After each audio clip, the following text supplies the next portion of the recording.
ઉપર શારદાસ દાય બધાયથી બારોટ ના થવા પંથ કવિતા કુળમાં બધાયથી બારોટ ના જગદંબા જગદંબા તું જોગણી જીરે મારી જગદંબા જગદંબા તું જોગણી અને મારી ઝપીએ ઝપીએ તારા જાગર મેઘ ગટાગર જટ ભરે મારું મન મોર બની તને ઘટ કરે મારું મોર બની તને ઘટ કરે મન મોર બની તને ઘટ કરે હે મારું મન મોર બની. Welcome to my new blog. દરેક વખતે આપણે અલગ અલગ જ્ઞાતિના બારોટોની મુલાકાત લઈ છીએ. આજે આપણે કાઠી દરબાર, તરફદા કોળી, વાણિયાસોની ના બારોટની મુલાકાત લેવાના છે. તેઓ લેવો પટેલ સમાજમાં પણ જાય છે. આમ અનેક સમાજમાં જેઓ યજમાન વૃત્તિના વ્યવસાય માટે ફરે છે એવા રશ્મિનભાઈ, આમ તો મારો ભત્રીજો છે, છતાં આપ સૌને ઓળખાણ માટે હું એમને કહું કે તમે વ્યુઅર્સને ઓળખાણ આપો. જય માતાજી. સર્વપ્રથમ તો આપનો ખૂબ ખૂબ આભાર કે આજે દશેરાના પવિત્ર તહેવાર ઉપર તમે મને આજ યુટ્યુબ ચેનલમાં, તમારી ચેનલમાં મને બોલવાનો મોકો આપ્યો એ બદલ સર્વપ્રથમ તમારો ખૂબ ખૂબ આભાર. હું રશ્મિન કિશોરભાઈ પાલનપુરા, જ્ઞાતિય બારોટ, વ્યવસાય યજમાન વૃત્તિ કરું છું. હું મૂળ વાણિયાસોનીનો બારોટ છું, જેમાં મારી પાસે રાજપુરા, વડનગરા, ઝીકરિયા, ભાલાણી અને વાવડિયા 5 અટક છે. એ ઉપરાંત મારી પાસે લેવા પટેલનો વારસો મને મળેલ છે. એ વારસામાં મારી પાસે ઘણી બધી અટકો છે, જેમાં અટકના ભાગ ના હોય, ગામના ભાગ હોય. જેમાં મારી પાસે અટકો છે વાડોદરિયા, વિરાણી, કાકડિયા, ભુવા, ઘિયાલ, ખાતરા, સુતરિયા, સિયાણી, રાણપરા, આવી બધી અટકો મારી પાસે છે. એ ઉપરાંત મારી પાસે કાઠી દરબાર છે. કાઠી દરબારમાં મારી પાસે વાડા અટકનો બારોટ છું. એ ઉપરાંત હું મારા સસરાના યજમાન તળપદા કોળીમાં પણ ફરું છું. એમાં મકવાણા અટક 19 પ્રકારના મકવાણા થઈ ગયા. એ મકવાણા અટકનો બારોટ હું છું, જેમાં મેઘાણી મકવાણા આવે, રંગપરા મકવાણા આવે, મુલાડી મકવાણા આવે. આમાં 19 પ્રકારના મકવાણા જે થઈ ગયા, જે હરપાલ દેના વંશજો બધા કહેવાય, જે સતયુગમાં હરપાલ દે શક્તિ માતા સાથે જેમને લગ્ન કર્યા હતા, એ હરપાલ દે ના તમામ 19 પ્રકારના મકવાણા થયા. એમાં પણ હું ફરું છું. બીજું, મેં કીધું એમ કે અનેક જ્ઞાતિના બારોટ છે અને અગાઉ પણ કીધેલું હતું કે બારોટ રામાયણ કાળ પહેલાથી આખી દુનિયામાં ફરતા આવ્યા છે. એટલે જ્યારે વાહન વ્યવહારના સાધનો નહોતા ત્યારે પણ બારોટ આખી દુનિયામાં ફર્યા છે. તો તમને કોઈ એવા નામો યાદ છે કે જે ભારતની બહાર ગયા હોય? જી જરૂર. બીજી અન્ય બારોટ સમાજની અન્ય અટકના બારોટના નામ દેવા કરતા બધા બારોટો વિદેશોમાં જાય જ છે. પણ ખુદ મારા દાદા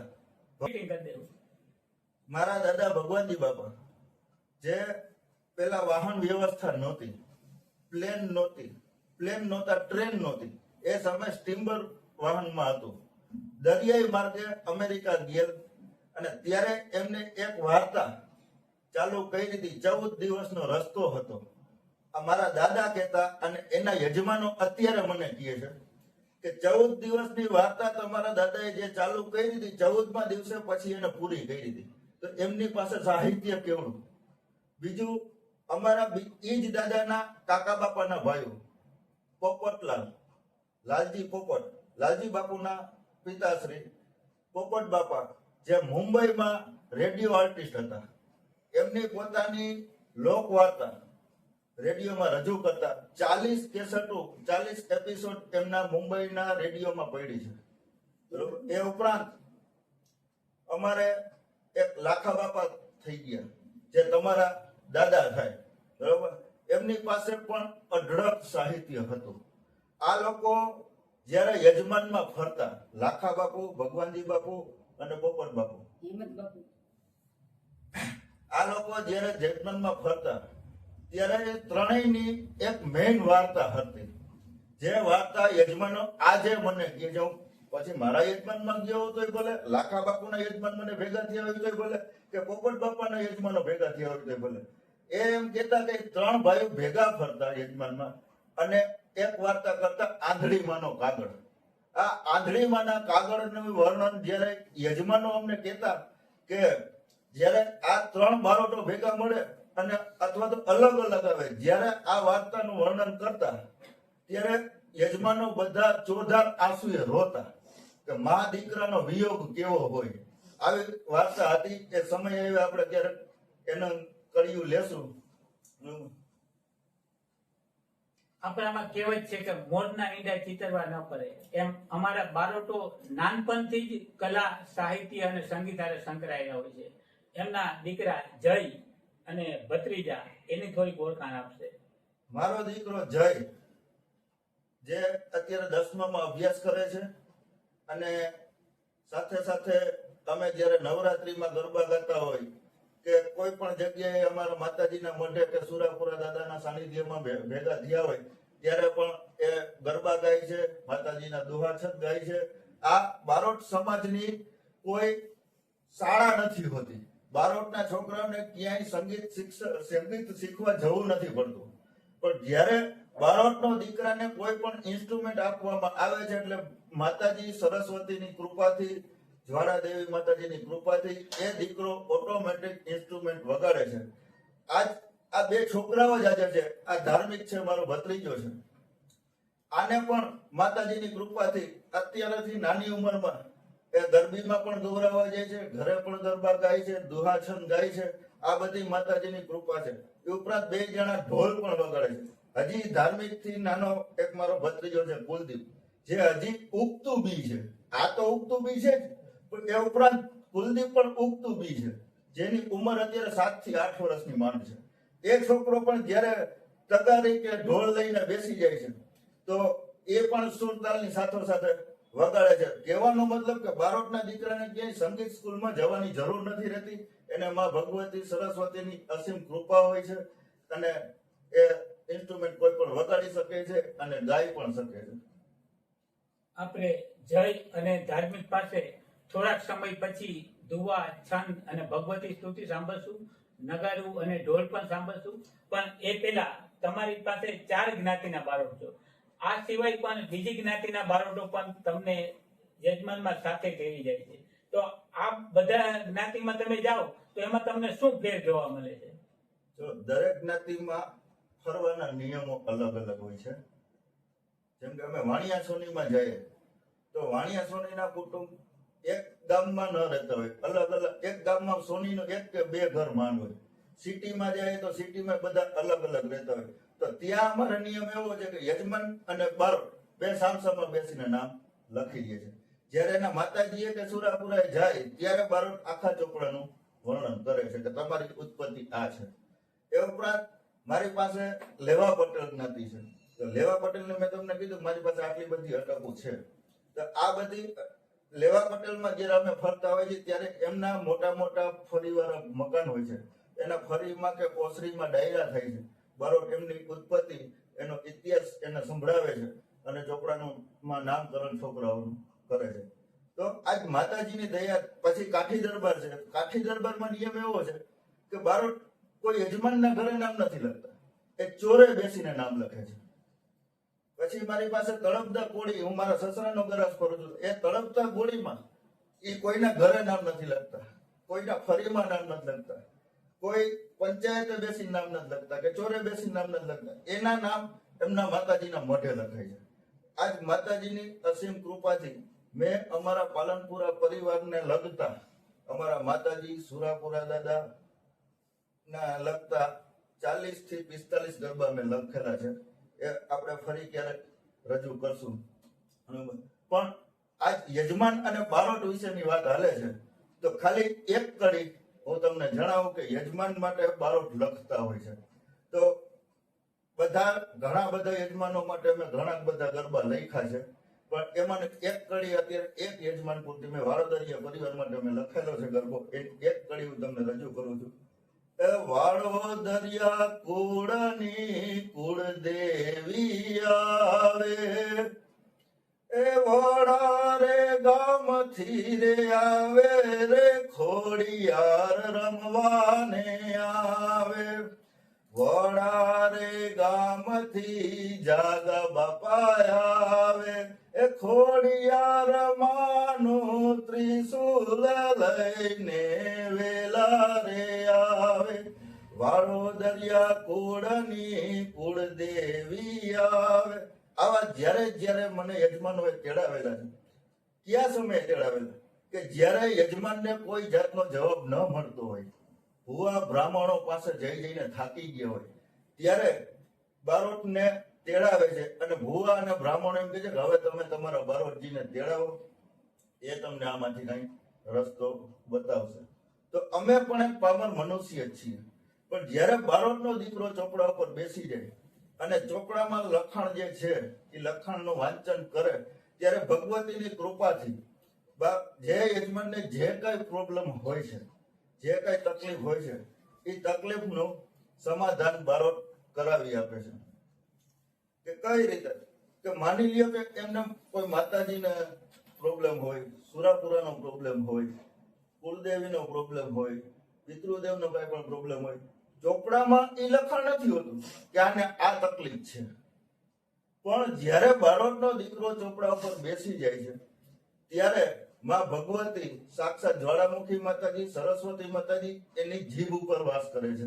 અને એ સમયે બારોટનો દીકરો જે ચોપડા ઉપરથી બોલે છે, આવો મને તો ઘણા બધા અનુભવ થયા છે. એ ઉપરાંત ઘણા બધા યજમાનોને પણ અનુભવ થયા છે અને બારોટોને પણ અનુભવ થયા છે કે એક ફેરે બારોટના મોઢામાંથી જે શબ્દ નીકળી ગયું કે તમારે આમ થશે, અને એ વસ્તુ થાય છે.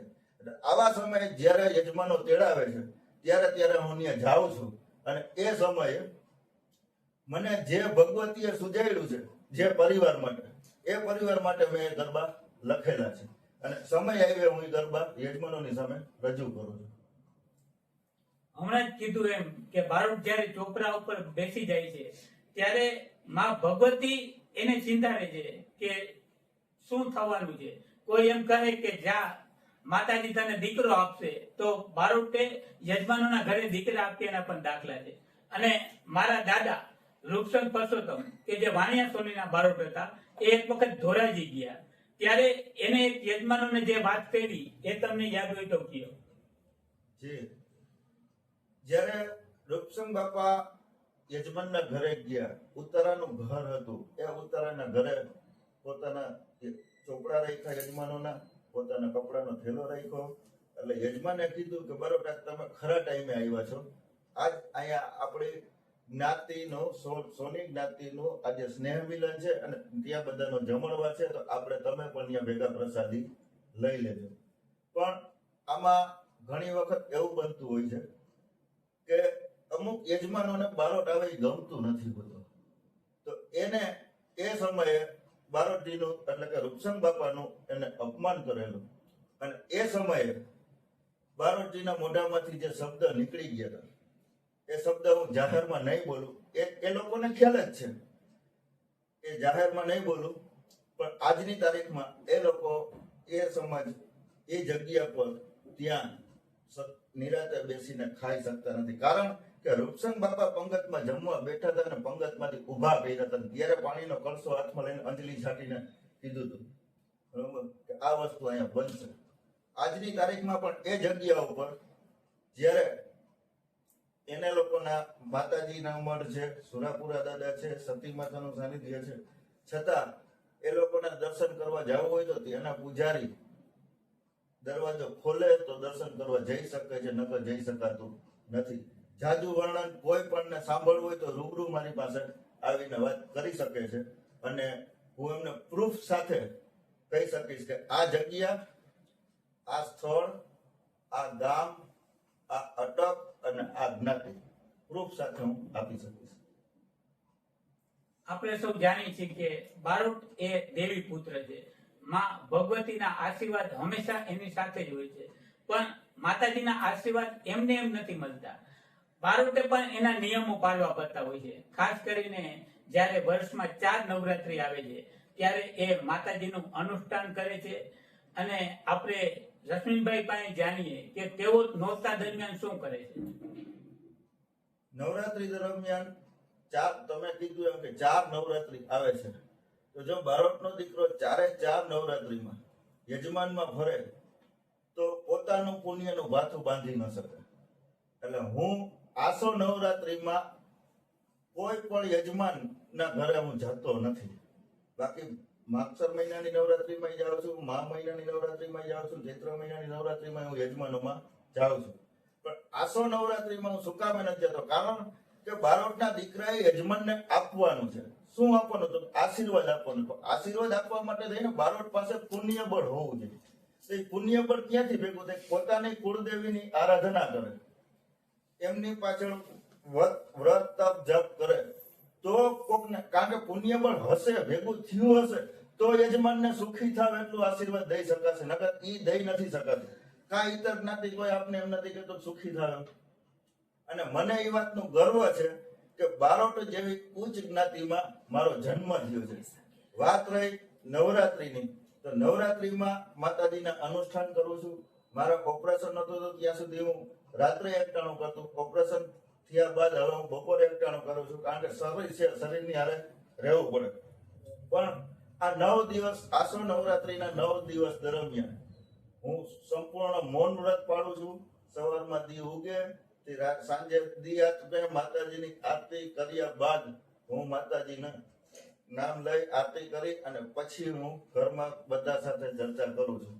પણ આ સમયમાં જ્યારે યજમાનના ફોન આવે, કારણ કે હવે ફોનનો જમાનો થઈ ગયો છે, તો આ સમયમાં મૌન વ્રત હોવા છતાં યજમાન, ભલે હું બોલતો નથી, પણ યજમાનોને વોટ્સએપના માધ્યમથી હું એમને જવાબ આપું છું.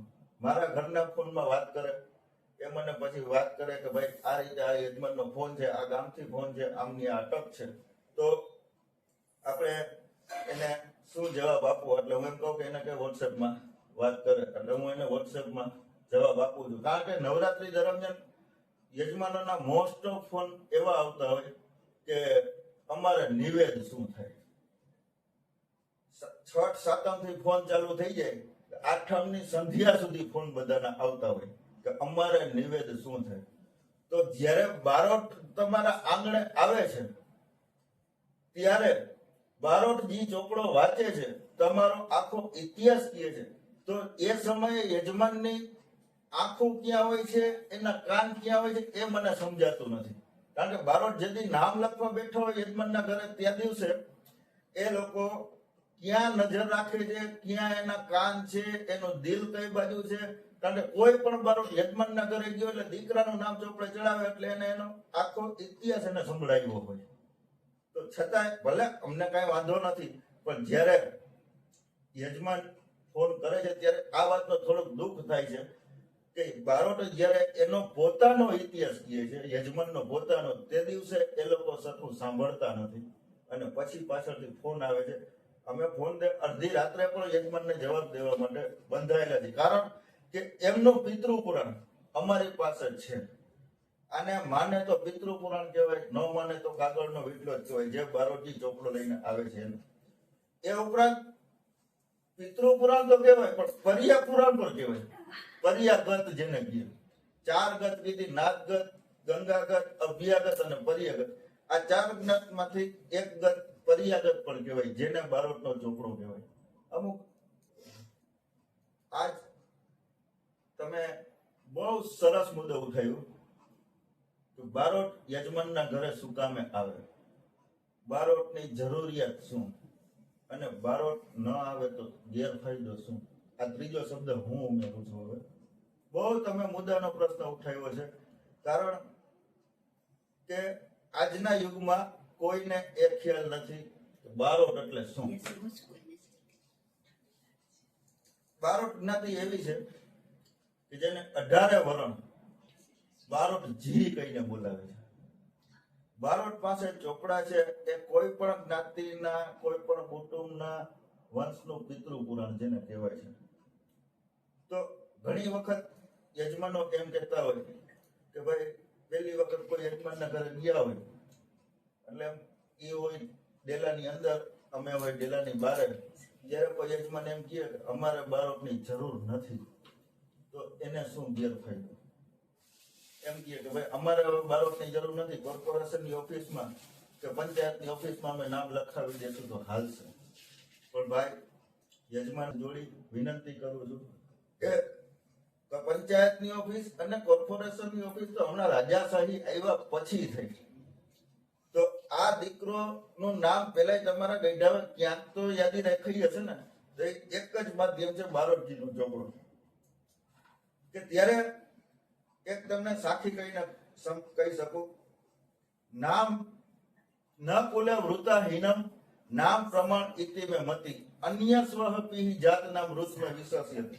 અત્યારે કોઈ યજમાનનો દાખલો ન દેતો, પણ મારા સુપુત્રનો દાખલો દઉં કે જય રશ્મિન પાલનપુરા જ્ઞાતિય બારોટ છે, એ કઈ રીતે સાબિત કરવું? તો કે બારોટ જેમ અમે યજમાનોના ઘરે જઈએ છીએ, અમારે બારોટના બારોટ પણ આવે છે, રાજસ્થાનથી સુરેશકુમાર રાવ, બરોબર? તો આજ અમે પણ નામ નોંધાવીએ છીએ. તો એ સાબિત કઈ રીતે કરવું કે જય રશ્મિન પાલનપુરા છે અને જ્ઞાતિય બારોટ છે, એ સાબિત કઈ રીતે કરવું? તો કે બારોટ જ્યારે તમારા ઘરે આંગણે આવે, ચોપડાનું પૂજન કરે, 7 પેઢીના નામનું વાંચન કરે અને એ બાળકનું નામ ચોપડે ચડાવે, ત્યારે જય રશ્મિન પાલનપુરા જ્ઞાતિય બારોટ છે એવું સાબિત થાય છે. તો આ તો રહી કળજુગની વાત, બરોબર? કળજુગમાં એમ કે ભાઈ અમારે હવે કઈ જરૂર નથી, પંચાયતમાં ઓફિસમાં અમે નામ નોંધાવી દેશું તો હાલશે. પણ ત્યાંથી પંચાયતની ઓફિસમાંથી કે કોર્પોરેશનની ઓફિસમાંથી તમને દાદાનું નામ નહીં મળે, કારણ કે નામ છે એનો નાશ છે. જન્મનો દાખલો ત્યાંથી મળશે, એ વ્યક્તિ મૃત્યુ પામ્યો એટલે મૃત્યુનો દાખલો મળશે, પછી એથી આગળનું કઈ ત્યાંથી મળશે નહીં, બરોબર? તો આગળનો ઇતિહાસ જોતો ક્યાં મળે? જો એની પાસે દાદાનું નામ ન મળે તો તમારા માતાજી ક્યાં છે, ક્યાં માતાજી તમારે પૂજ્યા છે, તમારા સુરાપુરા દાદા કોણ છે, તમારા સતી માતા કોણ છે, આ બધો ઇતિહાસ તમને બારોટજી પાસેથી જ મળશે, અન્ય ક્યાંયથી તમને મળશે નહીં, બરોબર? તો એથી આગળ તમને વાત કરું તો રામા અવતારમાં રામચંદ્રજી સ્વમુખે કહી ગયા, કરી આરતી નિછાવરી કરહી 12 શિશુ ચરણ પડહી માગધ શુદ્ધ બંદીગણ નાયક ત્રાવહી નામ યશ રઘુનાયક. માગધ શુદ્ધ, શુદ્ધ કહેતા બારોટજી. તમે 18 પુરાણ ઉખેલો, 18 પુરાણનું પહેલું પાનું તમે ખોલો એટલે એમાં લખ્યો હશે સૂતો ઉવાચ.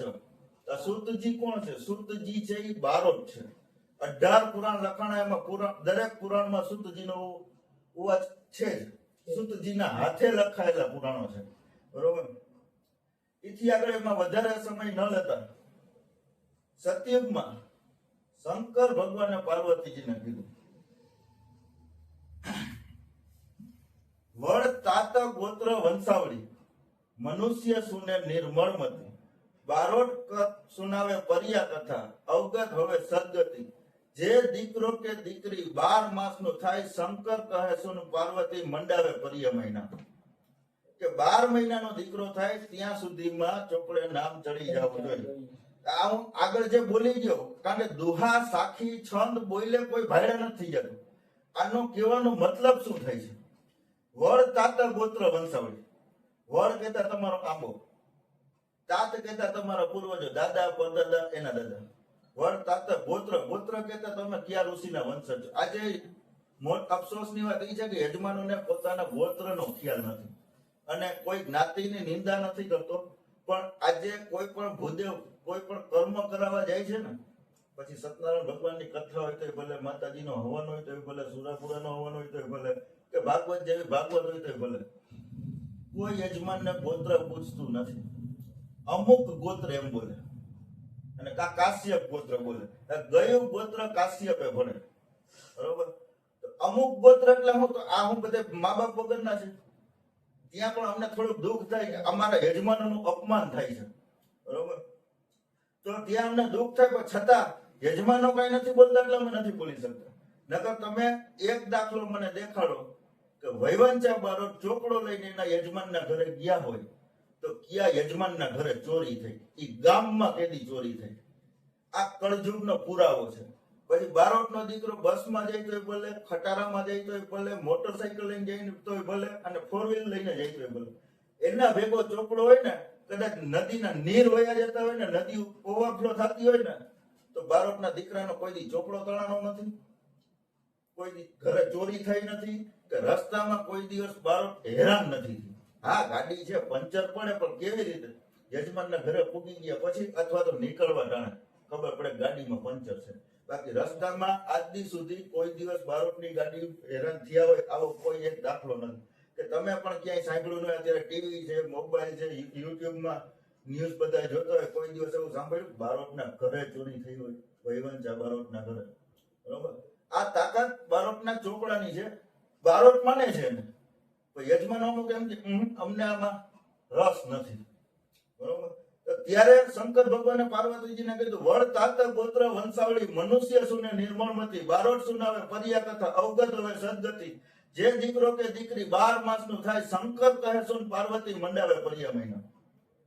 કે જ્યારે કોઈ પણ બારોટ ચોપડા ઉપર બેઠો હોય ને ચોપડાનું પૂજન કરે એટલે એમાં એક કડી આવે, સાપ ચડે કે ઉતરે, વીછી ડંખથી જાય, કુળનો પર્યો સાંભળે તેને 68 તીરથ ના પડતા.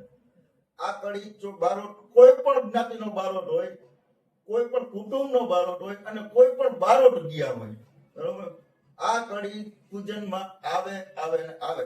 જ્યારે એક લોકવાયકા છે કે કોઈ પણ વ્યક્તિ યાત્રા કરીને આવ્યું હોય તો એના ચરણ સ્પર્શ કરવાથી આપને એની યાત્રાનું ફળ મળે છે. આવી આપણી લોકવાયકા છે. તો યજમાનોને હું એમ કહું છું કે તમે તમારા પૂર્વજોના આ પુરાણને, પિતૃ પુરાણના ખાલી પગે લાગો ને તો ઘરે બેઠા બેઠા 68 તીરથનું ફળ મળે છે. હવે પૈસા થઈ ગયા બધા પાસે. અગાઉ પૈસાની સગવડતા નહોતી, વાહન વ્યવહાર નહોતા, તો એ સમયમાં કોક તો દ્વારકા યાત્રા કરવા ગયો છે ને, કોક તો હરિદ્વાર ગયો છે ને, કોકે તો 4 ધામ કરી હશે ને, કોકે તો 12 જ્યોતિર્લિંગ કરી હશે ને. તો એ બધાએ જ્યારે ચોપડામાં લખાણ કરાવેલું હોય તો આ લખાણ બારોટજી વાંચે છે, અને જ્યારે ચોપડો વધાવી લીધા પછી બધાને પગે લાગવાનું કહે છે, તો આ ચોપડાને પગે લાગવાથી ઘરે બેઠા બેઠા 68 તીરથના ફળ મળે છે. બરોબર, પછી કોઈ એમ કે અમારા બારોટની જરૂર નથી, તો એને શું ગેરફાયદો? બરોબર, તો ત્યારે શંકર ભગવાને કીધું કે સુન દેવી 13 માસનું થયા તકે મુખ જોયે મહાપાપ, નનામુને નુગરુ ઈશ્વર બોલ્યા આપ, શ્રાદ્ધ તર્પણ ને ત્રિપિંડી વાસી વાસ ન ખાઈ, ગોત્રમાં તે ગણાય નહીં, કુળદેવ નિવેદ ન કરે.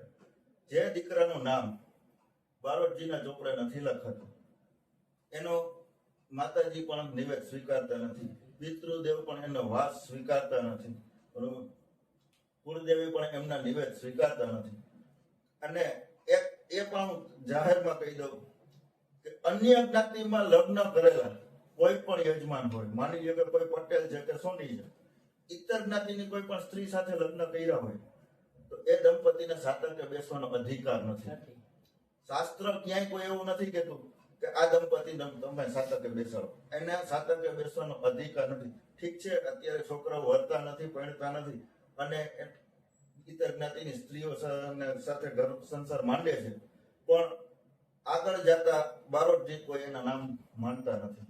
બરોબર, તો ઘણી વખત તમે એવું સાંભળ્યું હશે કે ઘણા એમ કે ભાઈ અમે બબે તંતન વખત પિતૃ કાર્ય કરી લીધા, છતાં અમારા ઘરની અંદર જે પ્રોબ્લેમ હતો એ નહીં છે. ઘણા એમ કે ભાઈ અમે ભાગવત સપ્તાહ કરી લીધી, છતાં અમારા ઘરની અંદર જે તકલીફ હતી એ નહીં છે. ઘણા એમ કે અમે ગયાજી જઈને સરવણું કરીએ. ગયાજી એટલે પિતૃ કાર્યનું છેલ્લું કાર્ય, એ પછી કોઈ કાર્ય કરવાનું આવતું નથી. બરોબર, તો ઘણા લોકો એમ કહેતા કે અમે ગયાજી જઈને સરવણું કરીએ, છતાંય અમારા ઘરની અંદર જે તકલીફ હતી એને એમને જ છે. ભૂલ માત્ર 2 જ છે. એક બારોટજીના ચોપડે નામ નથી ચડાવેલું એટલે એ દીકરો કુળગોત્રમાં ભણેલો નથી. બીજું કે જેથી બારોટજી આંગણે પધાર્યા હતા તેથી એમ કીધું અમારે જરૂર નથી. તો બારોટ જયારે ઘરે આવે છે તેથી બારોટ એકલો નથી હોતો, દેખાય છે એકલો, પણ બારોટજીના ચોપડા સાથે, બારોટજીના તો બધા ધર્મ સાથે હોય જ છે, એટલે તો એ રસ્તામાં કોઈ હેરાન નથી થતો. બરોબર, પણ યજમાનોનું પણ ધર્મ એમાં હોય છે. યજમાનના કુળદેવી, સુરાપુરા, સતી માતા, પિતૃદેવ, યજમાન માને કે ન માને, બારોટ માને છે, બારોટ એની પૂજા કરે. તમારા ઘરે કોઈ ગુજરી ગયું હોય ને એનો મેલો આવે તો આપણે બારે ફાડીને ફેંકી દઈએ છીએ, અંદર નથી લઈ આવતા. જ્યારે બારોટ છે ને એનું પૂજન કરે છે, દરેક યજમાનના ઘરે પૂજન કરે છે. અને આ એક જ હરતું ફરતું એવો ભાગવત કહ્યો તો ભાગવત, પિતૃ પુરાણ કીધો પિતૃ પુરાણ, કે દરેક યજમાનના ઘરે ઘરે જઈને વંચાય છે. બાકી તમારે ભાગવત સપ્તાહ કરવી એટલે લાખો રૂપિયાના ખર્ચે ભાગવત સપ્તાહ થાય છે, એમને સપ્તાહ થતી નથી. બરોબર? તો ભાગવત તમે મોટા મોટા પંડાલ કરો તો જ ભાગવત થાય એવું નથી. ભાગવતનો ખરેખર મહત્વ શું છે? તો કે ભાગવત તમારે પાટલા પારણ તમે ઘરની આંગણે બેસાડો એ જ ભાગવત પિતૃદેવ સુધી પહોંચે. બાકી તો બધા રૂપિયાના ખેલ છે. બરોબર? રૂપિયા હોય મોટી મોટી સપ્તાહ કરે, એની જરૂર નથી. આપણે ભાગવત શેના માટે કરીએ છીએ? આપણા પિતૃદેવના મોક્ષ માટે થઈને કરીએ છીએ. તો પિતૃદેવને મોક્ષ લાખો રૂપિયાના મોટા મોટા પંડાલ કરીને પિતૃદેવના આત્માને સદગતિ ન મળે. તો તમે જે ઘરમાં રહ્યો છો, ઘર એક મંદિર છે અને ઘર એક સ્મશાન પણ છે. ઘરની અંદર બધા દેવી દેવતાઓનો વાસ છે. બરોબર? તો ઘરની અંદર જ મૃત્યુ પણ પામે છે. સ્મશાન કોઈ ખરાબ જગ્યા નથી. સ્મશાનની અંદર પણ મહાદેવજી બેઠા છે. બરોબર? મેરડીમાં બેઠા છે. તો આ કોઈ વસ્તુ ખરાબ નથી.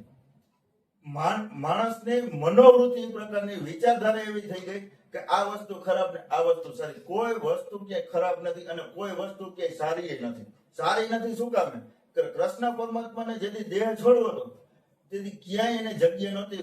ખાલી સોમનાથ ભાલકા તીર્થ એ ભાલુ ખૂચે એવડી જગ્યા મેં શુદ્ધ હતી. તો હવે તમે એમ કહો કે આમાં કઈ રીતે કોઈ એમ કહેતું કે અમને આ તકલીફ છે આ તકલીફ છે, પણ પેલા તો ધરતી જ શુદ્ધ નથી. અગાઉ જે કાંઈ રાજાઓ ખંડિયા રાજાઓ થઈ ગયા બધા જે કાંઈ દુષ્કર્મ પાપ બધા થાય છે એ બધા પૃથ્વી ઉપર થાય છે. પૃથ્વી કેટલો ભાગ જીતે. બરોબર? આગળ સાહિત્યની વધુ વાત ન કરતા જ્યારે કહે છે કે 13 માસનું થયા તો કે મુખ જોયા મહાપાપ, નાના મુના નુગરું ઈશ્વર બોલી આપ, શ્રાદ્ધ તર્પણ ને ત્રિપિંડી વાસી વાસ ન ખાય, ગોત્રમાં તે ગણાય નહીં, કુળદેવ નિવેદ ન થાય. બરોબર? તો જે દીકરાનું નામ ચોપડે ન ચડ્યું હોય એના હાથના માતાજી નિવેદ સ્વીકારતી નથી. બરોબર? સુરાપુરા કયો, માતાજી કયો, પિતૃદેવ કયો, કોઈ એને ગોત્રમાં ગણતું નથી. ગોત્ર 7, એના પેટા ગોત્ર 153. બરોબર? આ જ બધા ગોત્ર છે. પણ આજે અફસોસની વાત એ છે કે યજમાનોને કોઈને પોતાનું એનું ગોત્ર યાદ નથી. આપણે એને ભૂદેવો પૂછે તમારું ગોત્ર કયું તો એને ખ્યાલ નથી. બરોબર? બાકી ઇતિહાસના પાનાની વાત છે, મારા મોઢાની વાત નથી અને શાસ્ત્રમાં ક્યાંય ભગવાનની સહી નથી.